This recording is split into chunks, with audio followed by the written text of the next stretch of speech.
Hello, and welcome everyone.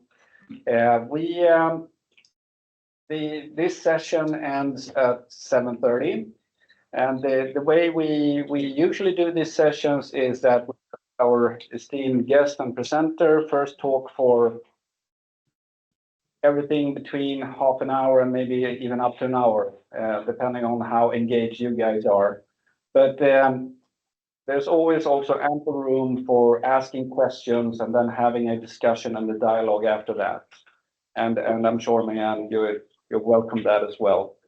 And also today, I don't think you will use any slides, but you will show your excellent writing skills on this pad here. So with that, May Ann again, a warm welcome. I'm super interested in hearing you. Thank you. Thank you very much. And thank you to the 4D community for having invited me this evening. Thank you to everyone here in Stockholm for having come. And also thank you to everyone who's joining online. Yeah, so I'm going to elaborate a little bit on my experience first. And my ideas on migration as it has developed during the last 10 years. Obviously, talking about such an important subject, it requires much more than half an hour. So I will really summarize a little bit my thoughts, but I'm ready then to open up for a discussion that I'm very much looking forward to having. I said I'm going to talk about migration, but it's actually focusing on the asylum crisis we've seen. That's where the biggest issues that we're discussing stem from people that leave their countries due to persecution and come to the European Union. And maybe a few words about myself before I start. I'm a lawyer. I've worked for the Swedish Foreign Ministry. And after I left the Foreign Ministry, I worked a while in the Council of Europe in Strasbourg. And then I joined the European Commission, where I've had several various positions. So I said I worked for the European Commission. Maybe everyone knows what the role of the Commission is in the EU, but it can be useful just to remind ourselves a little bit of the three main tasks of the European Commission. So the Commission in the EU has to execute the decisions of the member states, the heads of state and government in the European Council. That's one very important task. Another important task is to make its own policy proposals and to propose legislation. And then a third task is to be the guardian of the treaty, meaning that the Commission has to look after that the member states follow their obligations according to the treaties.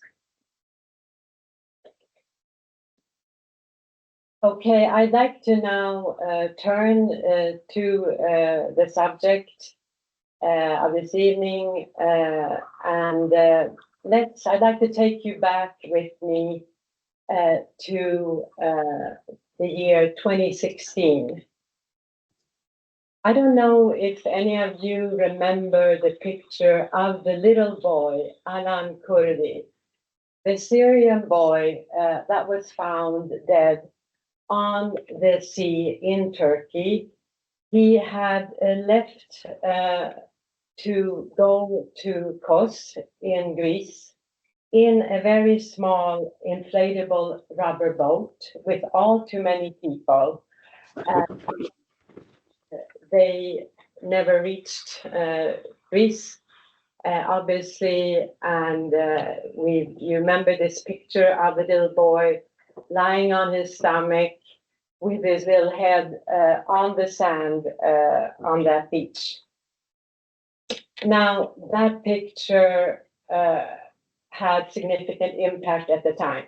It wasn't the first time there had been awful situations with people who had died in overfull boats. But this picture made global headlines with outside of the European Union in other countries as well. And at this time, we had leaders such as Angela Merkel saying that we will manage this crisis. And the Swedish Prime Minister, Mr. Löfven, at the time, he said, "My Europe does not build any walls." His predecessor had already in 2014 said that stated that Swedish people, he pleaded to the Swedish people to open their hearts to those fleeing Europe to freedom. So it was at this moment in time, people were proud to provide support and to be part of a significant humanitarian effort, supporting those under stress in the spirit of solidarity. And it was at this moment, when I was working in the European Commission, but in a different part of the Commission, that there was a need to reinforce the department that was working on migration issues. So the Commission had an internal call and asked people with relevant experience to apply. And as I had previously worked in the Swedish Migration Agency with the determination of asylum applications, I applied, and within a few days, it was a very quick procedure.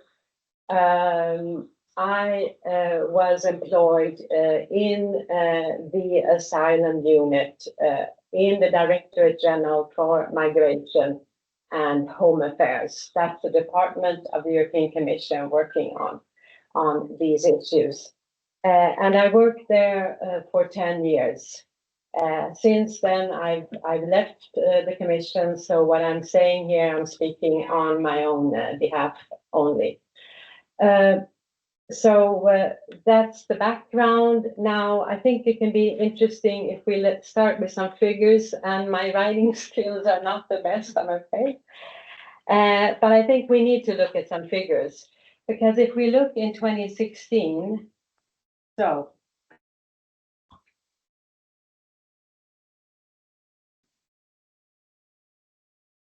there were 1.2 million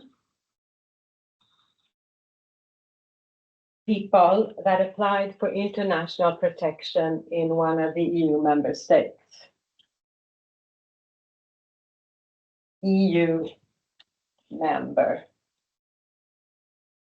states. 6 out of 10 were applying in Germany. Austria and Sweden were also among the main recipients at this time, along with Greece and Italy. And at this moment, a number of measures were taken by the EU. First of all, of course, to provide for the immediate needs of these people, humanitarian support, providing blankets and tents, but then also providing legal assistance. For instance, Greece had to basically build a completely new asylum system, and also operational support, and there also the EU agencies such as the European Agency for Asylum were very important contributors. But due to this high number of arrivals in Greece and Italy, also other measures were taken. And I'd like to inform you, remind you, I know many of you are experts in this area, but it's quite an interesting decision that was adopted. Actually, there were 2 decisions by the heads of state and government in 2015. And it was an unprecedented decision, and that was to relocate up to 160,000 people from Greece and Italy to one of the other member states. And the duration of this relocation was for a period of 24 months. Now, this scheme it was controversial. There were actually a handful of member states that did not agree. So the decision was adopted by qualified majority. And I mean, I saw this close up. There was a lot of work required to set up this scheme, the practical work, the legal work to also just to move people from one state to another. And there had been agreed certain quotas for each member state about how many asylum seekers they should receive. So the number in the end that were relocated was far below the 160,000, but I still wanted to remind ourselves of this because this was really a very strong for solidarity. I don't know if it's an issue now. Please mute on the. Thanks. Okay. So we're in the midst of the crisis. We have the relocation decisions, but at the same time, the European Commission was called on to develop common rules for the whole asylum procedure, meaning common rules about which country is responsible for an asylum application, how the procedure should be carried out, many other things, including the reception conditions to be provided to asylum seekers. There were negotiations. However, they in the end, there was not agreement among the member states on these proposals. So that there was no agreement at the time. Then a new commission took up office in 2019. It was the first commission with Commission President von der Leyen, and there was some new impetus at the time, and a new package of proposals was proposed, a much more comprehensive one. Not only focusing on the asylum procedure, but also on returns, and with quite an important security component, because member states had during this time become increasingly concerned about security issues. For instance, there will be a security screening right at the border even before formal entry of a person that is coming to one of the EU member states. Then there's also other new security-related safeguards in these very comprehensive, it's 10 legislative acts. And they were actually finally agreed after very difficult negotiations in 2024. And they will enter into application in June of 2026. So member states are right now in the process of preparing and taking the legal measures that are necessary on the national level, but also preparing for the necessary infrastructure, because, for instance, now people will be required to go through an obligatory border procedure. So there has to be centers where people can be kept that have to be built if they do not already exist. Just to give you a few examples of the many novelties in this pact.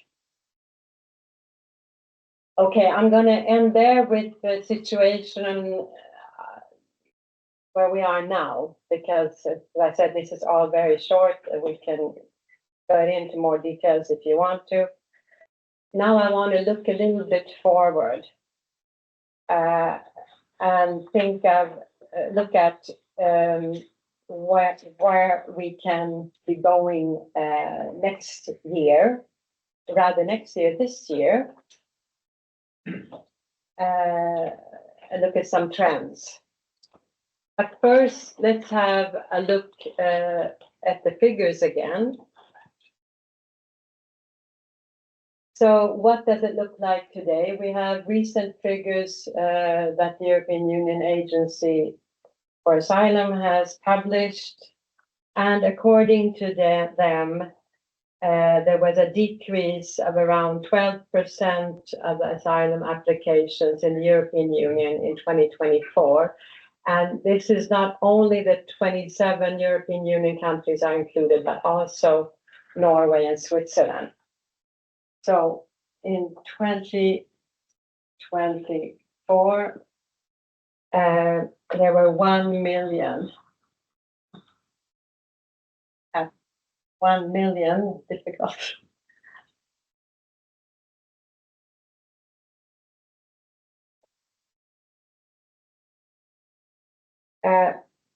So we're seeing a downward trend.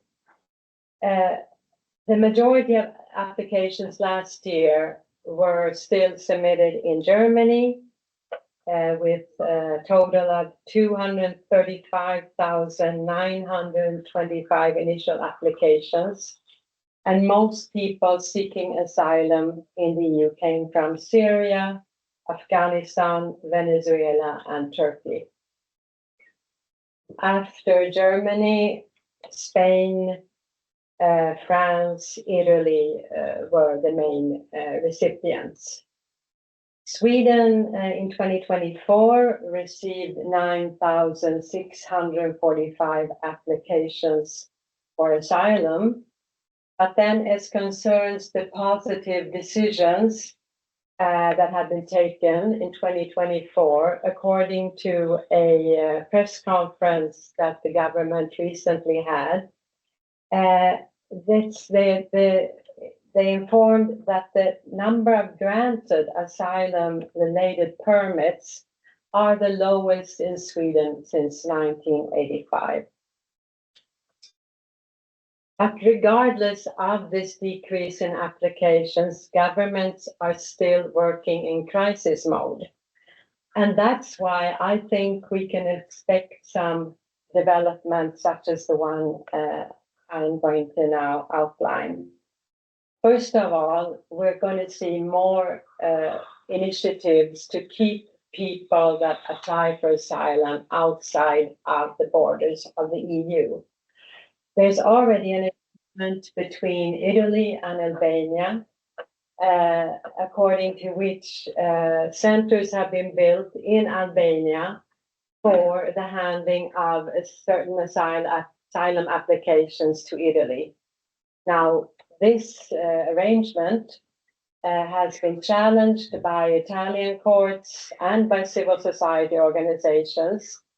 But some of the member states still consider that this could be an interesting pilot to build on. Another development we are likely to see is the development of return hubs. So what is this? Well, this is about, rather than keeping people that have received a negative decision to their asylum claim, waiting inside one of our European Union member states, there will be certain hubs for them in countries outside of the EU that are considered to be safe, where they can wait until their return can be executed. Another phenomena that we've seen developed during the last years is the weaponization of migrants. So during recent years, Russia and Belarus have used migrants by starting a practice as they using migrants as weapons. So what does this mean? It means that they bring migrants close to the border of the closest EU country, and they leave them there with the intention that these people should apply for asylum in the EU. I was in Lithuania in 2021, and I was at the border with Belarus, and I saw how the border guards very easily with their cameras can see when people are coming from Belarus on their way to Lithuania. The problem is that these people were mostly not let in. Actually, there have been some severe cases where they did not even receive food or drink, and only thanks to the Red Cross and others did they receive help. It's not only Lithuania, Poland, and more recently, of course, Finland has been subject of this phenomena. And they have this, this very long border with Russia. Yeah, so what has the response been of the member states subjected to this? Mostly they've either closed their borders completely or kept one single border crossing open for a very limited duration. Fences are also being built.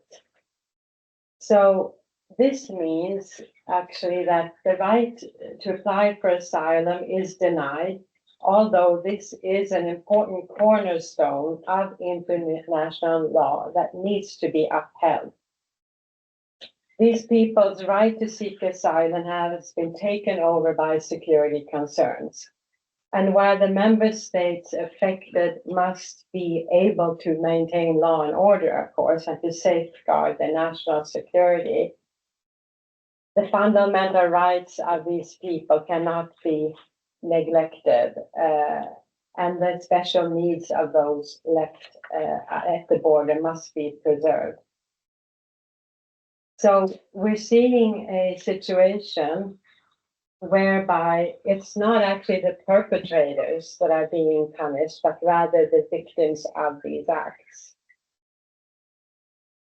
There are currently a number of cases before the European Court of Human Rights dealing with these issues. And I think it'd be very important to see their judgments.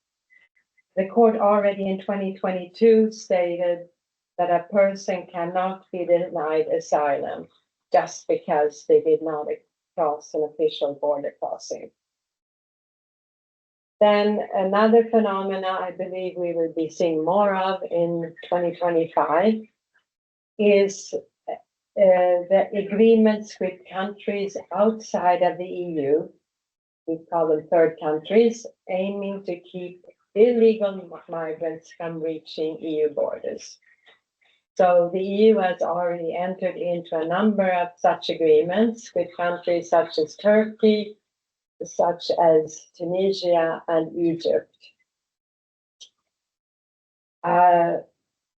So, of course, the EU is providing important funding in return. At the same time, these countries clearly don't have the best track record in the area of human rights. And Egypt, for instance, has just recently proposed a new asylum legislation that's quite vague, and it allows for some arbitrary measures against asylum seekers based on public order considerations. Before ending, I'm going to say a few words about possible things we can do. Of course, I'm sure there are many more than the ones I will mention. I'm happy to discuss with you.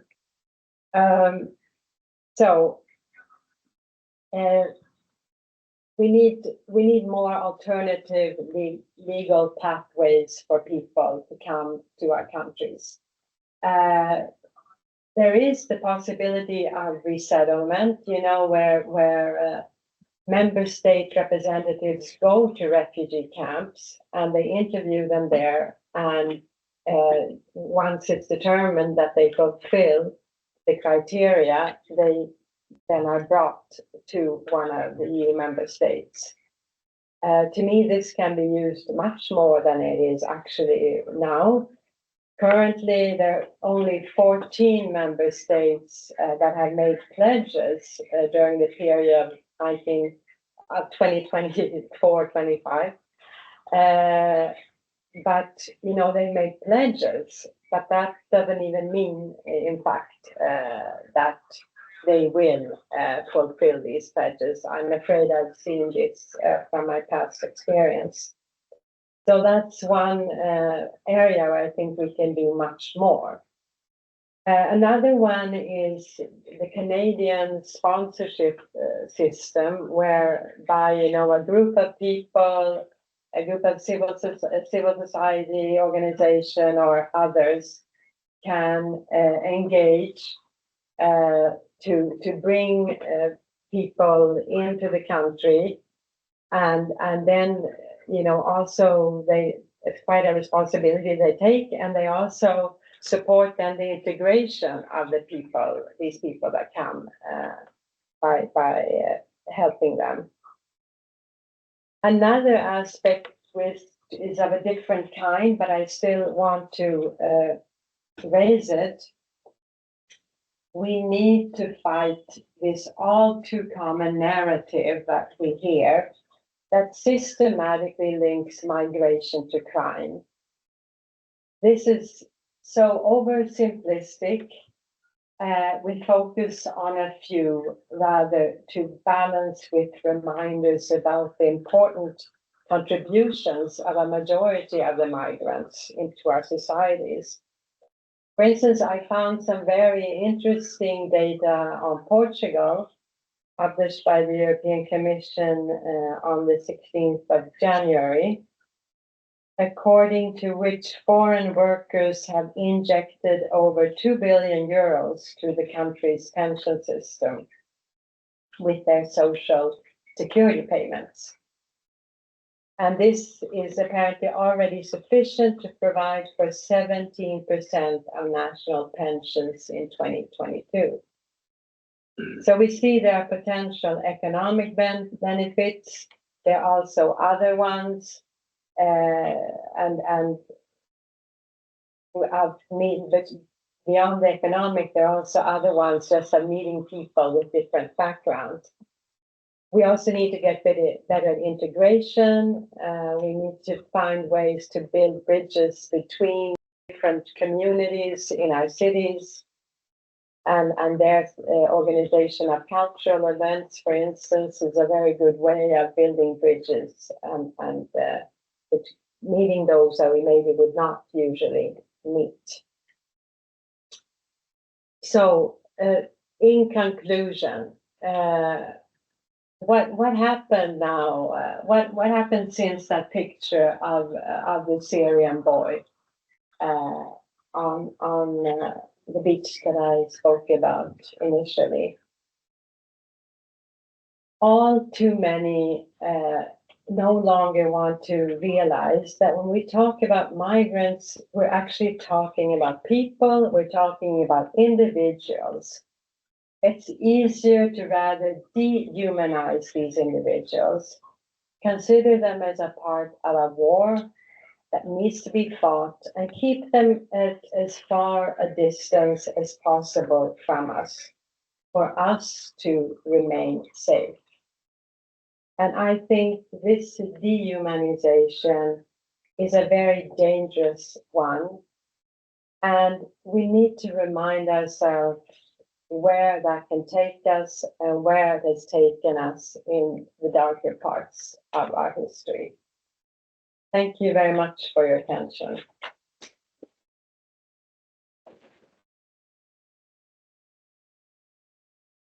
Thank you, May Ann. Thanks for giving at least me a better picture of the change, you could say, and the drift that we're making into a more prohibitive system for granting the fundamental rights of seeking asylum. That was actually an eye-opener. We'll take questions from the audience here in the room as well as from online, but lady in the back. Yes, hello, my name is Akitra. Thank you very much for your presentation. I just wonder, how do you see the development now in the US with Mr. Trump? The work that he's now going ahead with when it comes to immigrants there. Will we see an effect in Europe as a consequence of that, or what do you think? That's a difficult one. I mean, I know the EU context, but I can't really say, have any clear idea on the results of those very worrying developments, I think. But I'm afraid these simplified messages are very dangerous. And we've seen them in other contexts, and we need to be very careful not to think that by closing borders we're going to solve all our problems, because it's not that simple. Do we have any from online? There are some discussions on the net. Nobody has raised their hands, and a few questions you already touched upon, and one of them is the criminalization, which is of course one of the problems that's been used as a tool, and the other one, which I brought up myself in the chat, was the way refugees are used as a weapon. And as a reflection, I remember I almost felt that the number of refugees increased exponentially when Russia entered the war in Syria. And I saw already then speculation that one of the reasons, not just to keep a hold of Syria, was to create a refugee crisis in Europe as a part of a hybrid warfare. So I think it's something which we really need to be aware of. If you at the same time create a lot of inflow, while you at the other hand create a lot of social media awareness of all the problems, then of course people will react to that. So yeah. Can I ask about the figures you mentioned? The Ukrainians are not part of those figures, true. right? Very good point. Yeah. And I thought I would wait and see if someone asked, because that's in itself, of course, very important. No, they're not included. It's some 4.2 million Ukrainians that have received temporary protection in the EU member states. And, that it's countries such as Poland, the Czech Republic, that are among the main recipients. Also, Spain has received a large number, and Germany. And do we know how many we have in Sweden? I don't have the numbers for Sweden, but I should say, if we talked about that for a moment, there's situations when you're very proud of what you can do in your work, if you put it that way, and what we can do as European Union.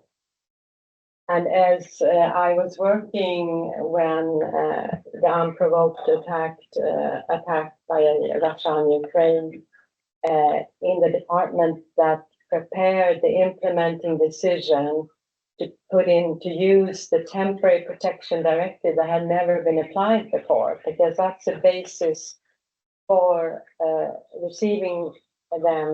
They get temporary protection immediately. There's no process such as the asylum process. I was working there when the war broke out, and on the 4th of March, only a few days afterwards, there was a unanimous decision by the head of state and government to use this temporary protection directive. So I think this is a very good example of, what the EU can do when the EU is unified. And then, these people have come now, many things can be said about the way then the member states have, to a certain extent, interpreted the rules in the temporary protection directive a bit differently. Some member states are more generous with healthcare and such things than others. But it's true that I didn't count them in these numbers. If they are actually, they're expected to go back, when they can. Yeah, Yes. but if someone here, Okay, yeah. Yeah, you can go. But anyway, I have a question. I have 3 questions from the so. Hello, thank you for your presentation. My name is Joyce from Iran. Of course, I didn't come to Sweden as a refugee, but I always have this question in mind that what international committees or responsible people think of the people with very high quality background, brilliant minds, and a lot of work that they have done in their own country, but they cannot leave there, such as Iran.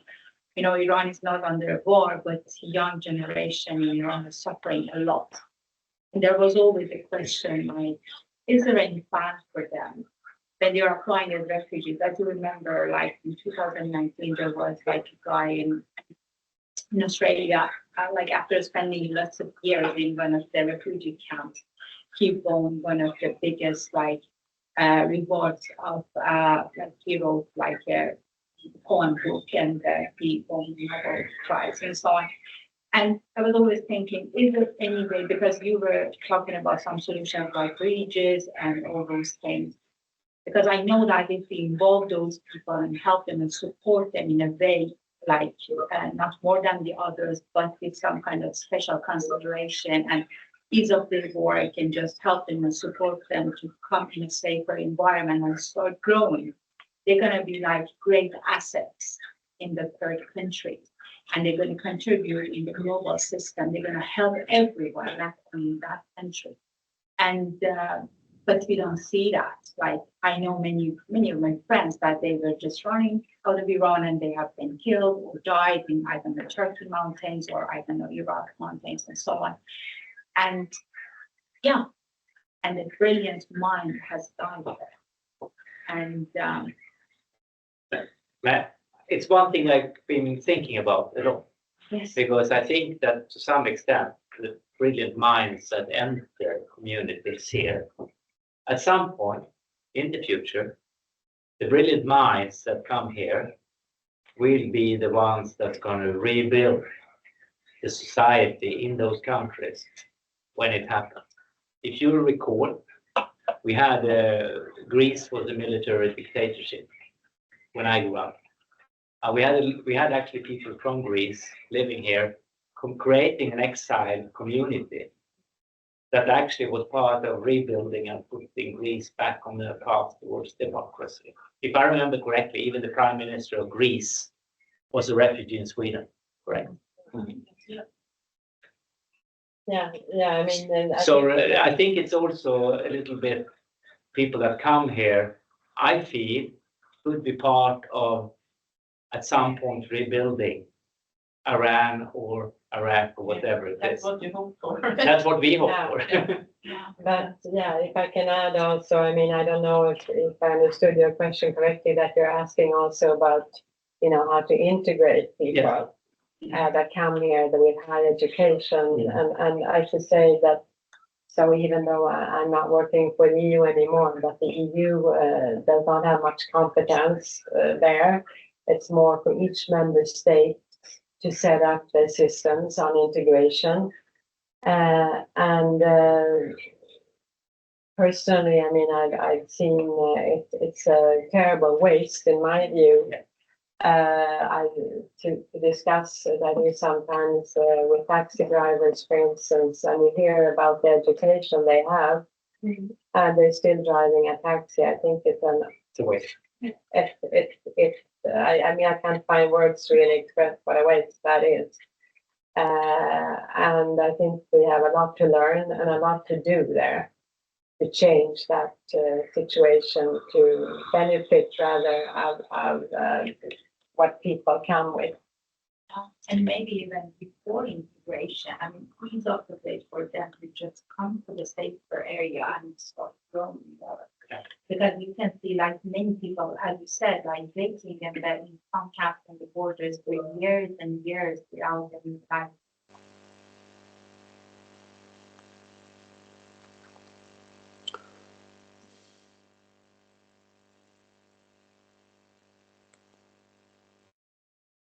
But what do you think is the biggest obstacles for thinking more creatively about these issues? I'm using the talent that are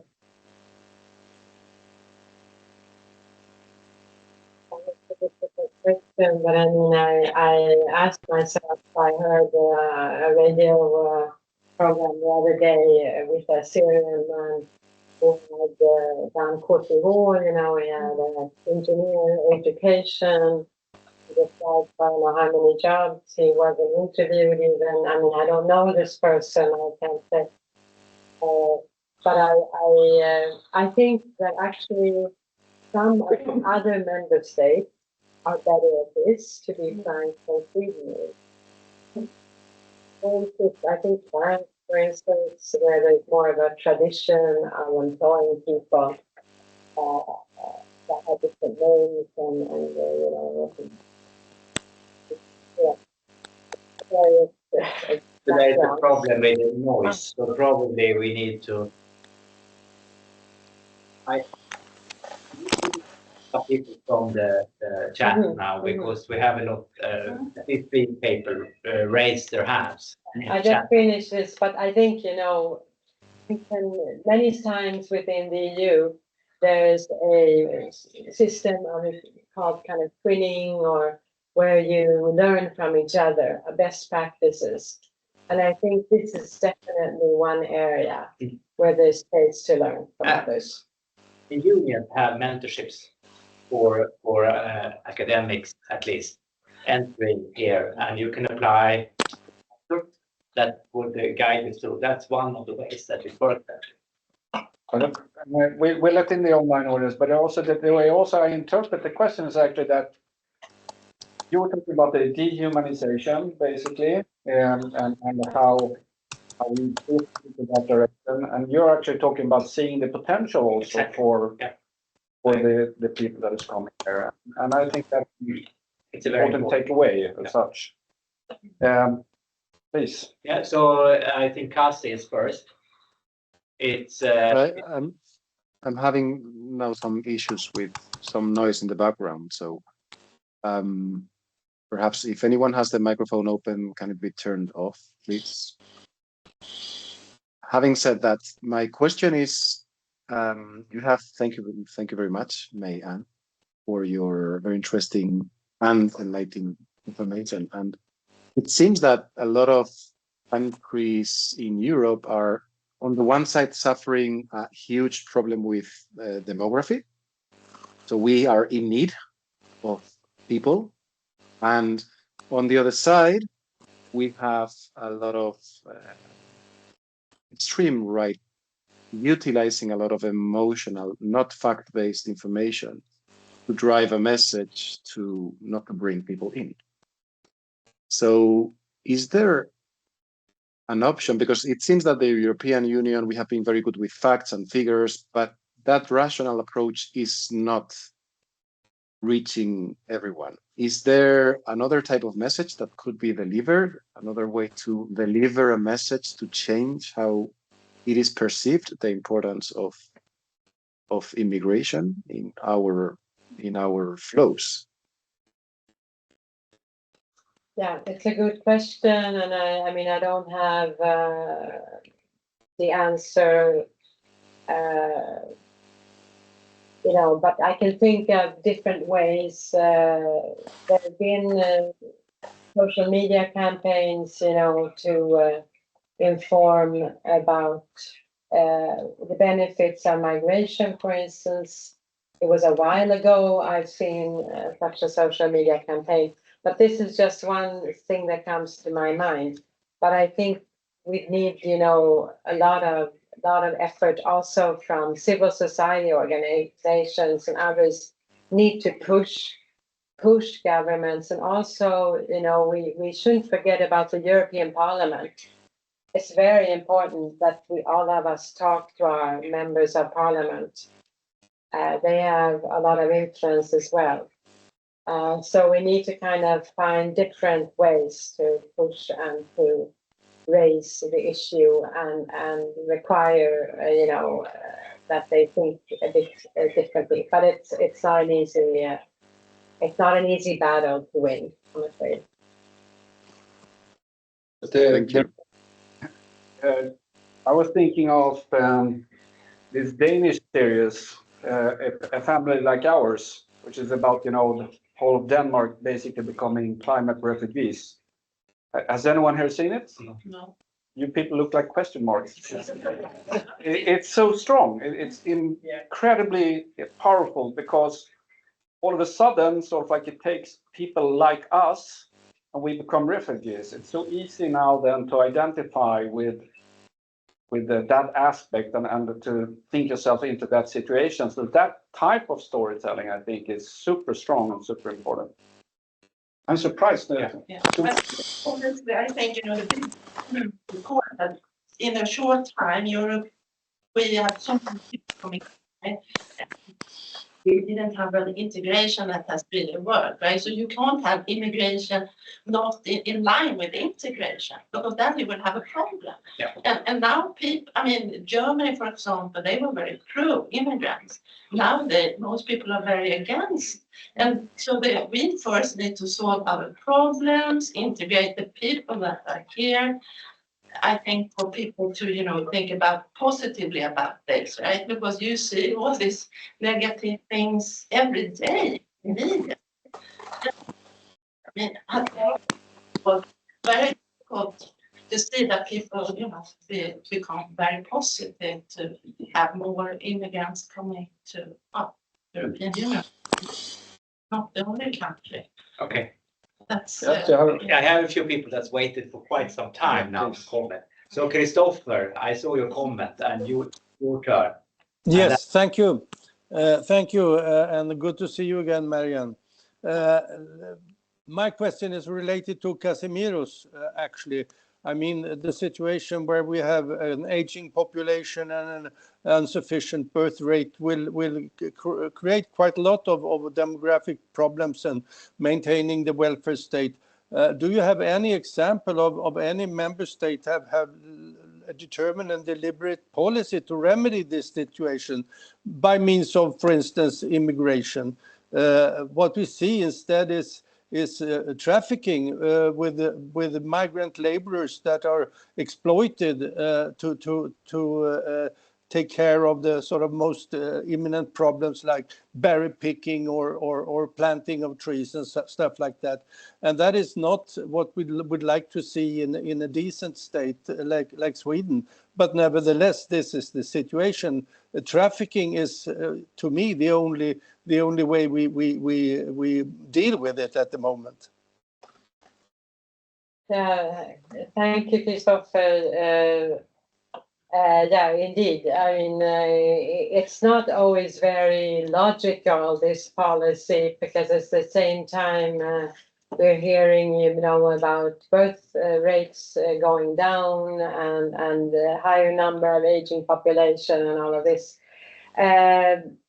So, I don't have EU figures, but I have seen before figures from the OECD where they showed, about the positive impact of migration. And also, as I mentioned before, in Portugal, there are these new figures proving, the contribution of migrants to pensions. So I think that's also useful, but definitely it's not logical, this kind of policy currently, in my view. Thanks. And we have Vedat as well. Have raised their hand. Thank you. Sure. Can you guys hear me? Yes. Thank you for the opportunity and the seminar, May Ann. So I came to Sweden, just for information, in 1987 as a migrant and had to endure about a year of risk of deportation and got the chance to stay because of signed petition by classmates and parents. So I have a certain level of understanding of the migrants who go through a similar process of not knowing and knowing. I was 10 years old by then. So I think one of the challenges I see is we in society are not able to speak concretely about the costs of managing migrants, and that actually is to the downfall of managing this question. So my question to you then is this: given the fact that the difference between the haves and the have-nots will only increase moving forward, what concretely do you think we can do as a society to shift the dialogue?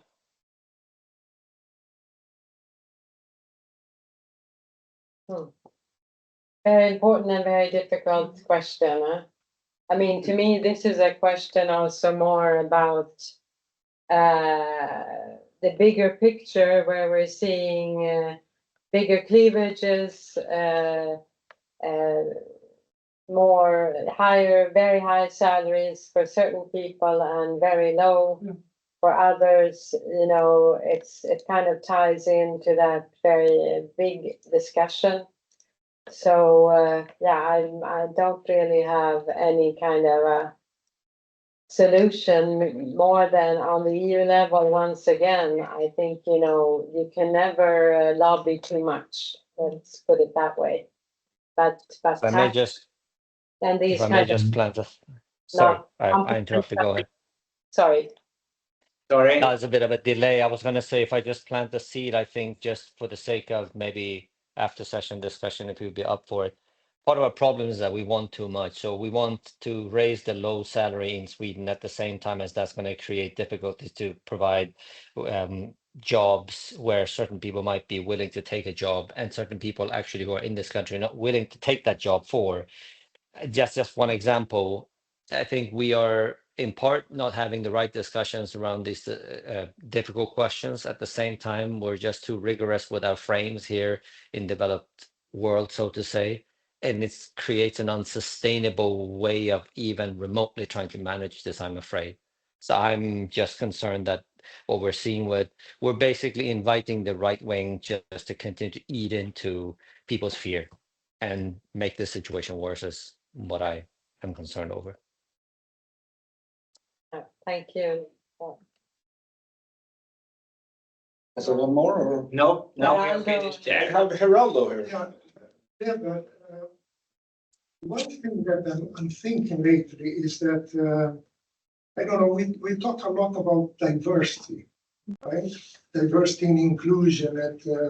When I work at Ericsson, it was very fancy, diversity and inclusion. But it's very much, how to say, a feel good thing. I don't feel that sometimes we really mean it, and I think back to what you mentioned. So I think we need to bring also a little bit more rigorous, and some of the stuff we start to discuss, even the sometimes mathematical rigorous of how diversity is a business thing, right? And I mean, an adult, as an adult, we know about Japan. That's a very homogeneous country, and it has been like, it has stalled for quite some time, right? Maybe not the only reason for that. But I think there is things that we can do in terms of bringing this stuff that sometimes, I'm thinking of you, Beda, and what you brought to Sweden. It's a tremendous case study, just that one. And so I think there is a lot that we can do, even sometimes mathematically. I'm a little bit fuzzy here, but it's spoiling my mind now. This constant feeling, even I worked 7 years at the University of Stockholm during a time that we did a lot of courses to immigrants that didn't have a job but had a good education. And it was so hard so hard even with the education in Sweden, they cannot get a job in Sweden. And so there are a lot of soft factors, and anyhow, I don't know the solution, but there is something about bringing what you said, the business case, if you say so. I think you're right, Geraldo. I think you're right. I think we shouldn't be afraid. I think that's part of the problem. We're afraid of sinking our teeth into it properly, and then we leave it half open, and we rather like to have the soft conversation of, don't get me wrong, guys, and I'm sorry I'm stealing everybody's time now.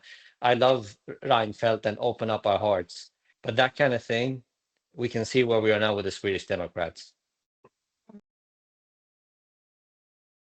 So I think we need to do the math on the business case, Geraldo, as well. We need to show the value. There's nothing wrong with that.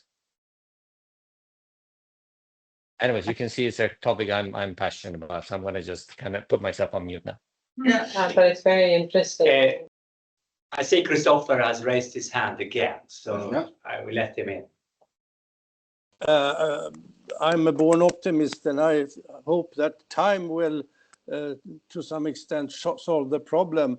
And if you remember, in the 90s, we received nearly 200,000 people from Bosnia, from former Yugoslavia.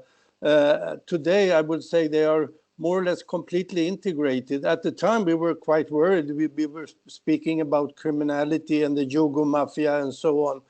Today, you find them all over in the society. And in my opinion, we don't notice their names ends on ich. That's the only noticeable difference. But you find them all over, from the parliament, government, and all down in all corners of society. So maybe we will have to give it time, the problem. I'll let you, but we have Claes. Yeah, I'm starting to think a little bit about media, and it's a question to you, I have, but for all of us actually. What do we think, or what perspectives do we have around how do we perceive this migration issue through media? And I'm thinking mostly on traditional media, because they, after all, have a tradition of being journalistically principles and so on. So I'm just wondering for myself, how do I didn't really get that picture that you described here in your presentation. So I wonder why, because there is a lot of migration news all the time. And I don't know, you can say what you media. Well, I mean, I think in general, journalists have considered, I think, the EU a bit difficult to understand, how the EU works. Now Sweden has been, a member for a number of years, since 1995, if we talk about now the Swedish context. And I think now there are some journalists, we have a few very good journalists, but there's so many working on EU issues, but there's so many things happening within the EU that maybe this single subject only pops up, now and then. We don't kind of get one full kind of account or something. This is kind of the feeling I have, but yeah, I think that Heidi here was also asked. Yeah. I have two different reflections, and I think that one of them, trusting that time will take care of it, is really dangerous, because if we look at the United States, everyone's a migrant, like everyone's an immigrant, like the whole country basically. And yet with this polarization, it's easy to forget that small detail, that the power, everything that the US is through immigration, and yet that with lack of social media or some way of bringing out the fact that, no, this is a positive thing. Look what is possible.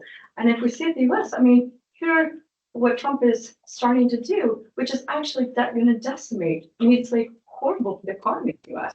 And, you know, but there's just like, oh, right, but, and how that's showing up even in Sweden. So I think that's one thing that we really have to be cautious about and talk more about. And my other thing was actually more of a statement, also curiosity. We had a Ukraine family live with us for 8-9 months, and they had like 4 small children. When they first discussed a lot about how they really wanted to come up from the corruption, and yet now 2 years later, they're doing all kinds of black, like working black, because their hands are tied. They have absolutely no way to be able to do anything with this. Maybe go back and that's, I just don't understand. It's like, why allow people in and then tie their hands, even if it's only for 2 years or so? I just don't get, like, what was Sweden thinking? I've asked myself that question as well, because countries such as Spain that have a lot of Ukrainian people as well. I'm not sure of the situation in Poland, but I think in the Czech Republic, they granted all health care, you know, everything the same as citizens or as other people with permanent residency. But in Sweden, it's more limited.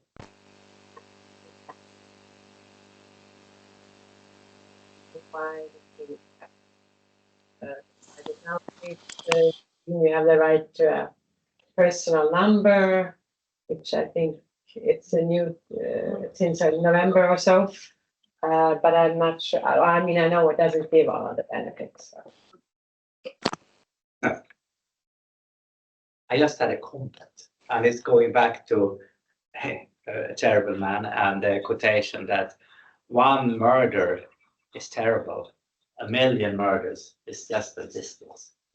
And to some way we need to communicate, and this is what I believe. If sometimes I go in and flashback because I simply want to read it, and you know the comments there are terrible. If a murder is done by a Swede, it's just forgotten. If it's done by an immigrant, it's raised to the most terrible things, and all the comments are terrible. But I think the strength there is that simply that you raise the single narrative to be general. And I think that is one way to communicate the other way, is to raise the single narrative, the successful ones, the good ones. You don't do it by statistics and business case. People don't care. You don't do it. You do it by showing all the good things that's happened, by single person that you get to know. That's my belief, at least, because that's how movements work. They relate to, you can't relate to millions of people or thousands of people. You can relate to single individuals. That's why was that photo was so strong with that whole. Exactly. It's exactly the same thing. But on the other hand, I think you need, like Gerda said a little bit, also the balance. People see a lot of the problem because that's so visible, right? And that's also what media picks up, right? Because that's how media is driven by, you know, people should feel fear and so on. But I think, you know, like I was saying, you know, like a business case, it's also very open. I mean, with what's good and what is a problem, because there is problems too, right? And there is cost too. And that's where I think, you know, politicians and so needs to be more transparent, because now who can you trust? I think people feel we see all this, you know. Yeah, the holistic story. I think that is also needed. And also working more on the integration of all people coming here. So yeah. I have a comment from 32. You have to introduce yourself, but that's how you present that. Oh, sorry, it's Adriano here. It was the way I joined the session. Yeah, I've been following the session since the beginning. So Adriano, based out of Montreal, actually an immigrant myself, but a legal one. And that's for me, I think that nations, I put a question more as a rhetoric question, but I think we should always follow the law. The law is there for a reason, right? So before we start judging whatever what the US is doing or any country for that matter is doing, I think we need to go back and see, okay, what is the law saying? Are there legal and illegal immigrants? Should nation states accept illegal immigrants? For me, that answer is kind of no, otherwise we are not following the law. And then if that's the case, a nation would have to change the law to go for that. So I think it's important we have the law in mind all the time we have such discussions, right? But my comment was more like a question. I've been to Sweden like multiple times, and last time was end of 2022. I was talking to people locally. I've been made aware, or there was an opinion that in certain places the police doesn't go any longer, and they related that to after the migration crisis and a lot of immigrants coming to the country. Of course, that doesn't count as a fact or as data or accurate data. So my question is: has there been a study on the social impacts after the last migration crisis, either from Syria or North Africa in Sweden? Yeah, well, social impact. I'm not sure what that means exactly. Safety, security, also access to healthcare for the entire population I'm talking about. It's just looking at what is the impact that the society are having on if a government decides to which is it's I'm not against it. I just want to know if there has been proper studies, because I think that's the way that we can demystify what are the migration impacts and get people in favor of that. So the question is, in terms of the standards of living, and that includes security, safety, access to healthcare, access to education, has there been a decline in those let's call services after migration? It's a steady go, or it has been an improvement? I think that could be some way to get more people into the benefits of the migration. Yeah, I'm afraid I'm not aware if there's been any such study. I mean, there are many studies being carried out by both by the European Commission, by OECD.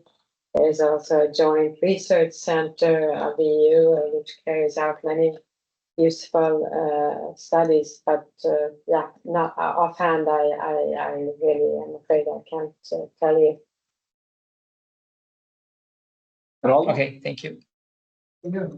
So one thing that I am curious and in lines with what Adriana brought up is, for instance, this case of Södertälje that took more refugees than US and Canada together back some years ago.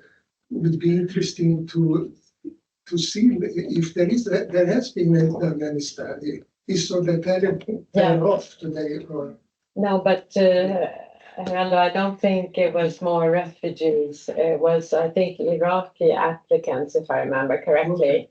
Because the US has been, I was actually looking at the numbers the other day when I was preparing for this, has been the largest recipient of asylum seekers for the last years, taken in more than the EU together, all of the EU member states together. But so maybe it was the largest number of Iraqis, but I don't know, how if there's any such study. Yeah. Yes. I just had a comment of it's so difficult when you actually seek solutions, or if you seek tendencies, whatever. It becomes vague, but the question, if we want to change the narrative, and you were raising the question of what is the actually public media. I've been in the public media for 30 years, and I see the trend towards less knowledge. I really appreciate what you've been speaking about here, because it's like you give the figures, you go to the sources, to do the job that actually public media is really need to do. But I think now we actually, all of us are media. We're all actually public, we're all actually all public, I mean, we're social media. So actually I think the duty of the public media is really to go to the figures, see that the narrative is fact-based. And if we're actually losing the fact-based information, because fact is so different. I was thinking of that when I saw Trump last night. I was thinking, okay, what is actually figures? What is fact? What is reality? I mean, all those things. That's the big challenge. It's easy to go and see, okay, the media is not really know. It is also, it's all of us. What story do we tell? What is actually profoundly question, or what is only a story that we broadcast, all of us? So I think it's really like existential questions, and it's difficult to find any solutions. Just up to all of us to see what kind of narrative do I bring to the table? How is my prejudice? Those are things that I thought about when I was hearing you and hearing that. Yeah, thanks, Anna. I mean, I appreciate what you're saying. I think the idea about bringing positive examples, I think this is at least one way, of integration or talking much more about the important contributions of immigrants in Sweden today, doing a lot of the jobs maybe we are not so enthusiastic about doing ourselves. For instance, I think this we should talk much more about this, in my view. Yeah. Maybe I don't know if time seems to be. Oh, well, I think maybe we can conclude here. We can, I think we conclude the session. Just one question. Stop the recording. Okay, Yes. well, one last question. We have covered, my name is Said, thank you for the presentation. We have covered the current situation. I would like to move a little bit forward and look at the environmental crisis that is coming in a few decades or 1 or 2. My question to you is member states who are engaged in sort of global conversation with the other countries? I mean, let's say if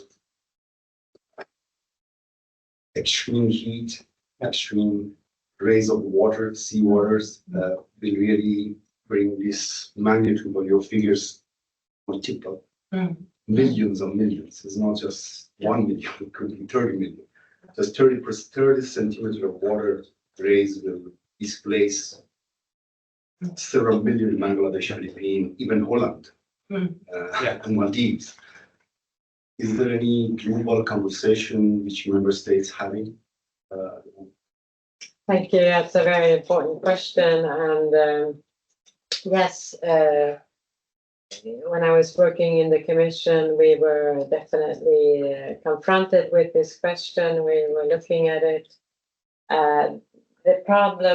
One problem right now is that the definition of a refugee, according to the Geneva Convention, does not really fit with the climate refugee, does not really fit in that definition. So there's a debate about whether one should reopen the Geneva Convention. I think there's quite a strong agreement not to open that Pandora's box because we don't know where such a discussion would end.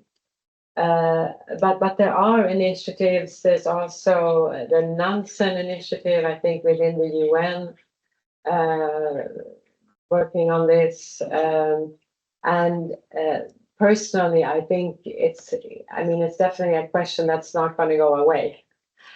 So even if we don't maybe want to call people that have to leave their countries for climate-related reasons refugees, because that's one of the issues, that this term should be reserved for those that fulfill certain requirements, we still will need to help these people.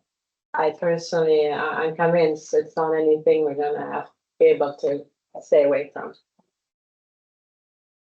Okay, with that then, thank you so much, May Ann. Thank you. Super good.